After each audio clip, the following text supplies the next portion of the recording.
चक्रवर्ती अशोक सम्राट के वंशज मौर्य वंश के बौद्ध राजा वरदत्त मौर्य की हत्या उसी के ब्राह्मण सेनापति पुष्यमित्र शुंग ने धोखे से की थी और खुद को मगध का राजा घोषित कर लिया।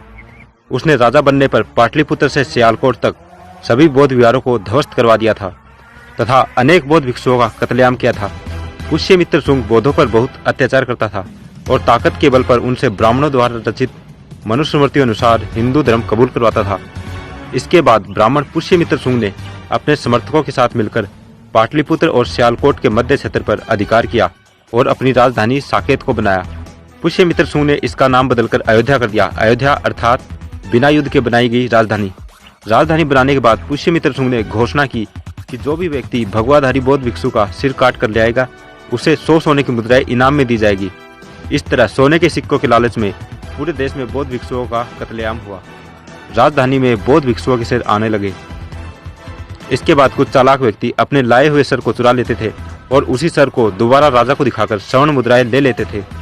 राजा को पता चला कि ऐसा लोग धोखा कर रहे हैं तो राजा ने एक बड़ा पत्थर रखवाया और राजा बौद्ध भिक्षु का सर देकर उस पत्थर पर मरवाकर उसका चेहरा बिगाड़ देता था। इसके बाद बौद्ध भिक्षु के सर को घाघरा नदी में फेंकवा देता था। राजधानी अयोध्या में बौद्ध भिक्षुओं के इतने सर आगे कि कटे हुए सरों से युक्त नदी का नाम सरयुक्त अर्थात सरयू हो गया। इसी सरयू नदी के तट पर पुष्यमित्र शुंग के राजकवि वाल्मीकि ने रामायण लिखी, जिसमें राम के रूप में पुष्यमित्र शुंग और रावण के रूप में मौर्य सम्राट का वर्णन करते हुए उसकी राजधानी अयोध्या का गुणगान किया था और राजा से बहुत अधिक पुरस्कार पाया था। यही बात वामसेप के संस्थापक वामन मेश्राम भी कह रहे हैं।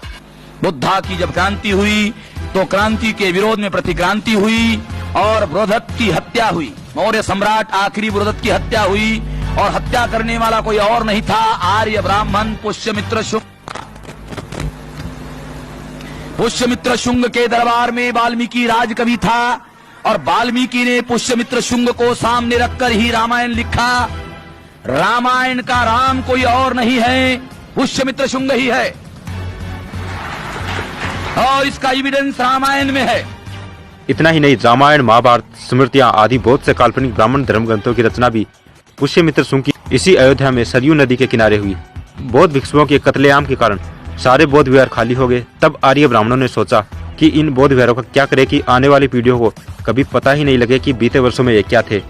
तब उन्होंने इन बौद्ध विहारों को मंदिरों में बदल दिया और इसमें अपने पूर्वजों व काल्पनिक पात्रों को भगवान बनाकर स्थापित कर दिया और पूजा के नाम पर यह दुकानें खोल दी।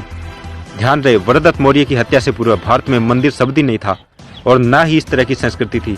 वर्तमान में ब्राह्मण धर्म में पत्थर मारकर नारियल फोड़ने की परंपरा है।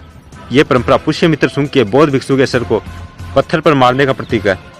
पेरियार रामास्वामी नायकर ने भी सच्ची रामायण पुस्तक लिखी, जिसका इलाहाबाद हाईकोर्ट केस नंबर 412/1970 में वर्ष 1970-71 व सुप्रीम कोर्ट 1971-76 के बीच केस अपील नंबर 291/1971 चला, जिसमें सुप्रीम कोर्ट के justice P.N. Bhagwati, justice V.R. Krishna Iyer, justice Murtaza फातिज अली ने दिनांक 16 सितंबर 1976 को निर्णय दिया कि सच्ची रामायण पुस्तक यह सिद्ध करती है कि रामायण नामक देश में जितने भी ग्रंथ हैं वे सभी काल्पनिक हैं और इनका पुरातात्विक कोई आधार नहीं है, अर्थात फर्जी है।